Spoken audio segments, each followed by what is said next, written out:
You're listening to the Jonker podcast. This podcast is brought to you by MC242 IPR MSA UITM Malacca chapter as an assignment for PRO549.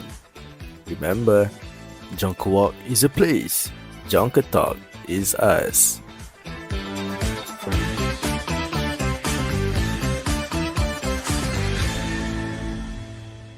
Hello. Welcome, dear listeners, to another enlightening episode of this podcast, your compass in the vast sea of education. I am Nurul Ifatul Izara. We will get through this journey of knowledge, and I'm thrilled to embark on yet another adventure of learning with you.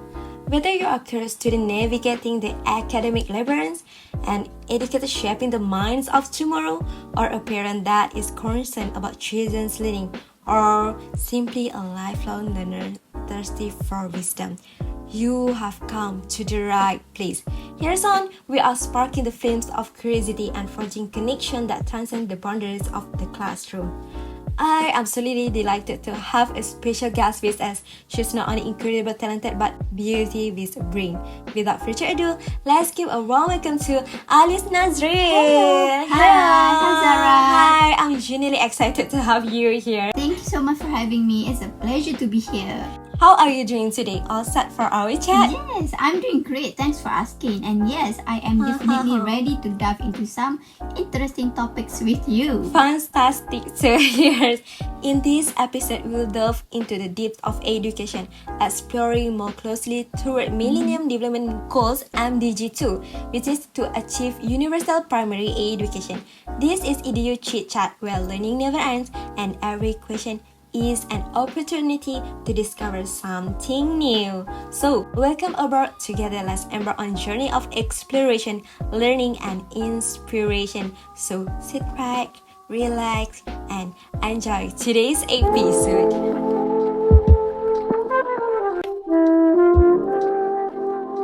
Let's begin with a brief explanation of MDG2. So, did you know or ever heard about MDG2? Is it about education or primary education like you said just now? Yes, correctly. Expanding access to education and enhancing the national education system are fundamental government strategy aimed at fostering unity, supporting economic growth, reducing poverty, and providing equal opportunities for both men and women. To sum up, when individuals have the right to education, it increases their opportunities to access other rights. And if you want to know, in recent education news, the Ministry of Education Fadina Sidik announced a significant milestone in student enrollment rate. Wow. According to a report from Berita Harian Online date March 12, 2024, enrollment figures for both national primary school and secondary school have surged. She also revealed that enrollment in national primary school has reached an impressive 99%, while enrollment in secondary school stands at around 95%. Wow. These statistics are indeed remarkable, Zara. They underscore the success of the MOE's initiative in enhancing access to education and encouraging greater participation in schooling. Absolutely. The increased enrollment rate are a testament to the effectiveness of the strategies implemented by the MOE to make education more accessible and appealing to students. It's evident that the ongoing effort to improve education infrastructure, resources, and policies are yielding positive results. The surge in student enrollment is a good sign for the education sector and also bode well for the future of our nation. And without a doubt, when we speak about the government's effort to enhance education, it leads us to our topic for today: empowering learning, strengthening curriculum for young minds. It's quite inspiring. Yeah, education is the cornerstone of any nation's success, and empowering learning is key to ensuring a bright future for our young generation. This is a powerful and clear topic that highlights the focus on enhancing education for students through curriculum development. It emphasizes both the empowerment of students and the importance of a robust curriculum in facilitating their growth. The education curriculum is often described as the backbone of the national education system. So Alice, in your opinion, how crucial is curriculum development in ensuring the quality of education? For my opinion, the education curriculum serves as the guiding framework for what students learn and how they learn it. Yeah.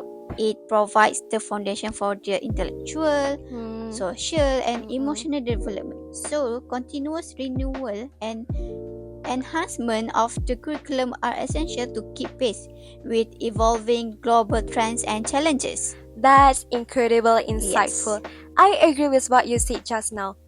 Looking at a closer example, the transition from integrated primary school curriculum, or more commonly known in the Malay language as Curriculum Bersepadu Sekolah Rendah (KBSR), has been replaced with primary school standard curriculum, or more commonly known in the Malay language as Curriculum Standard Sekolah Rendah (KSSR), is a response to changing need in education.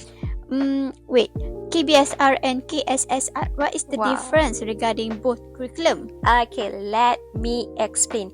KBSR is the Malaysian primary school curriculum introduced in 1983, emphasizing holistic and experiential learning, while KSSR was introduced in 2011 as a step toward educational transformation.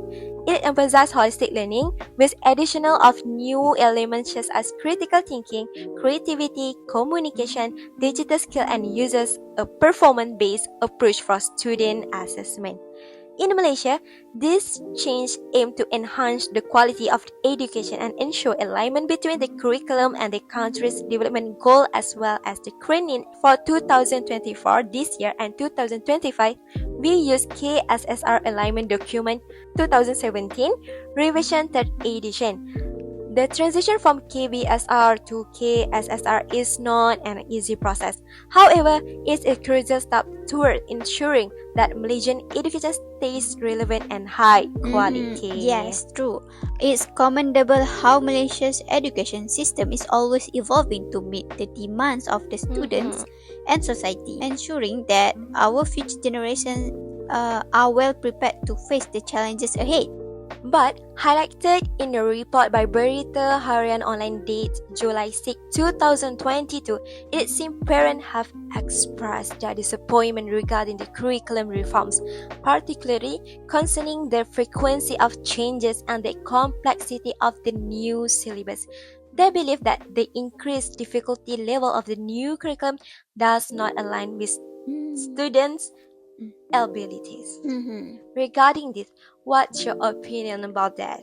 Alright, so for my opinion, for me, when we consider a two-way perspective, the concerns raised by parents are actually valid and reflect the importance of ensuring that educational reform is implemented thoughtfully and effectively, while it's crucial to update the curriculum to adapt to the changing times. So it's equally important to consider the practical implications and the impact on the students. Yes. That is what the Ministry of Education is doing, taking note of parent concern and striving to improve the curriculum. According to the Ministry of Fadlina Sidik, the Ministry of Education MOE takes seriously the concern expressed by parents and the community.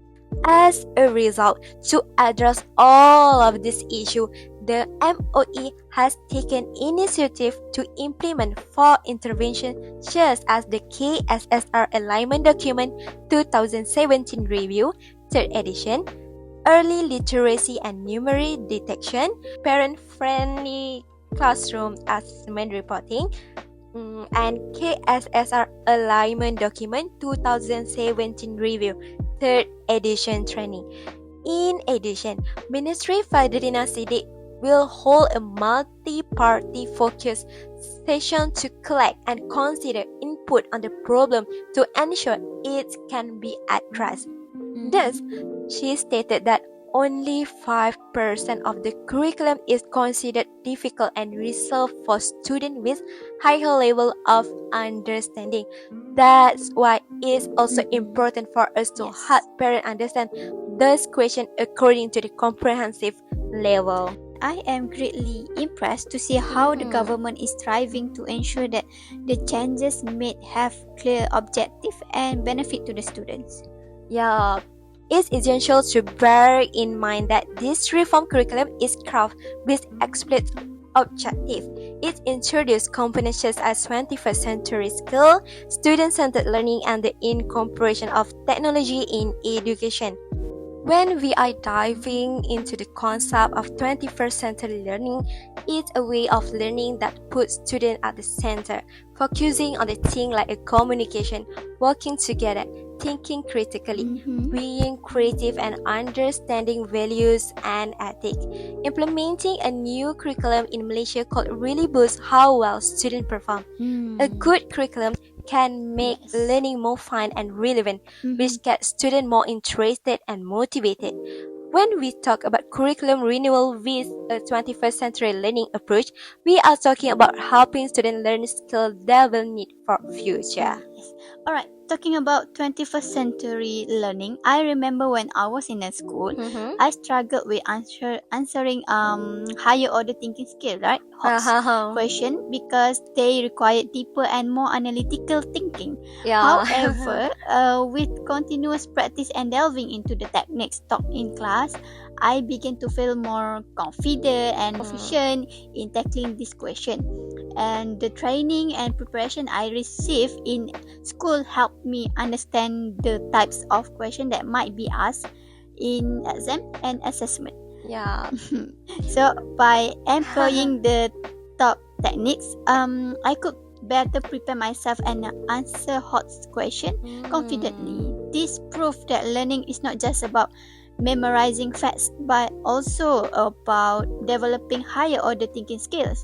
And don't be surprised when I tell you that I scored full marks in hot question compared to factual question in exam.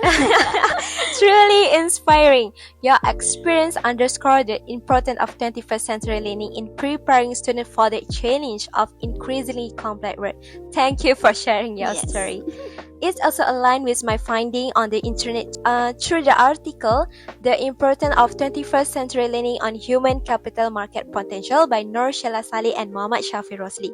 The article cites that 21st century learning isn't just about theory on paper, it's about putting ideas into action. Students learn how to be ready for the job market where competition is getting tougher. With skill from 21st century learning, they can feel confident and competent in their abilities. Next, delving into the impact of curriculum renewal on student engagement. By incorporating more active, student-centered, and project-based learning (PBL) approach, the curriculum aims to enhance student involvement in the learning process. Did you know about project-based learning (PBL)? I think PBL is doing some project or task with classmates, right? Yeah. Project-based learning (PBL) can lead to increased engagement as students delve into concepts, collaborate with peers, and apply their knowledge in real-world context. When students are actively engaged, they develop a deeper understanding and a love for learning. Absolutely. I can attest to the benefits of project-based learning (PBL) from my own experience. When I'm doing a PBL project in school, we were tasked with designing a sustainable community garden like that. And this project not only allowed us to explore concept of environmental sustainability, but also require us to collaborate with classmates, share ideas, and also support one another in our group. So through hands-on activities and direct involvement in the project, we gain a deeper understanding of the subject matter and develop valuable skills. Such as critical thinking and problem solving. Because project like this, it honestly makes me excited to go to school. That's a fantastic example. By actively engaging a shared project, students not only deepen their understanding but also hone essential skill needed. The finding from the article implementing project-based learning (PBL) benefit and challenges among students and teachers illustrate the favorable effect of project-based learning (PBL) on student involvement and academic outcome. By the way, That is good to sharing your insight and experience. That's remind me and my friend enjoying doing school projects together. So, it's clear that project-based learning plays a vital role in enhancing student engagement and preparing them for success in this 21st century. Next, we are exploring how curriculum renewal initiatives align with technological advancement in education. By integrating technology into learning, the Ministry of Education aims to enhance accessibility, interactivity, and flexibility for students. This may involve utilizing learning software, online platform, more application, and other technological tools. Have you heard about platform like PRO549, Net? Yes, of course. They are widely used in school across Malaysia. You know what? In fact, let me share a story about my experience with the Frog VLE. During one of my science projects, my group and I used Frog VLE extensively to collaborate on our research and share resources and even create multimedia presentation. Multimedia presentation. Yes, that's it. And it was incredibly convenient to have everything in one place, and it made our project work seamlessly and efficient. Yes, Bestarinet is another invaluable resource for students and teachers alike. I remember when using it to access a wide range of educational materials, from ebooks to interactive simulations. And one particular instance stand out when I was preparing for a history exam. Bestarinet had a comprehensive collection of historical documents and multimedia resources that really helped me grasp the subject matter better lah. Absolutely. Yes. The incorporation of technology in education opens up a world of possibility for students. Platforms like Edu's Television, Frog, VLE, and Bestarinet offer interactive and engaging learning experience. Yes. According to an online news article from Cosmo on September 11, 2023, to enhance the quality of education in the country, the Digital Education Policy (DEP) will be launched to produce digitally skilled students in the era of the Fourth Industrial Revolution. Prime Minister Datuk Sri Anwar Ibrahim stated that the aim of the DEP is to produce digitally fluent students who are competitive through the enhancement of knowledge, skills, and values. Among the key initiatives of the DEP are the implementation of training programs to enhance digital education competency, curriculum improvement program, and the establishment of digital education expert teams. Absolutely, Zara. The National Digital Education Policy lays the foundation for a future-ready education system where students are prepared to navigate and succeed in a digital landscape. This example highlights how the technology revolutionized the learning of process. It's evident that these advancements are essential for ensuring students the skills they need to thrive in the digital age. Yes. By the way, Alice, it seems like time has been flying by, and without realizing it, we have discussed numerous curriculum updates in this podcast. It's truly eye-opening and raises awareness and initiative the government is taking to safeguard and enhance the quality of education. Before we wrap up today's podcast episode, what message would you like to convey to our listener regarding the topic we discussed? Okay. I have this one message for the people out there. It is crucial for us as especially parents out there to stay informed and involved in children's education. Despite any initial concerns, let's keep our focus on the ultimate goal of these reforms, which is to provide our children with a more relevant and impactful education for the future. I wholeheartedly encourage all to understand and rally behind the Ministry of Education's effort in improving our education system. Indeed, understanding and supporting effort in education reform is crucial because it lays the foundation for the future of our children's education and the nation's development. Before we wrap up, I would like to extend a heartfelt thank you to our guests for joining us today. Your insights and experience has been invaluable in shedding light on the importance of government initiative in education. All right, thank you because inviting me to your podcast, Zara. You're welcome, Major. Thank you. That concludes today's episode. Thank you for tuning in. I'm Ifratil Izara.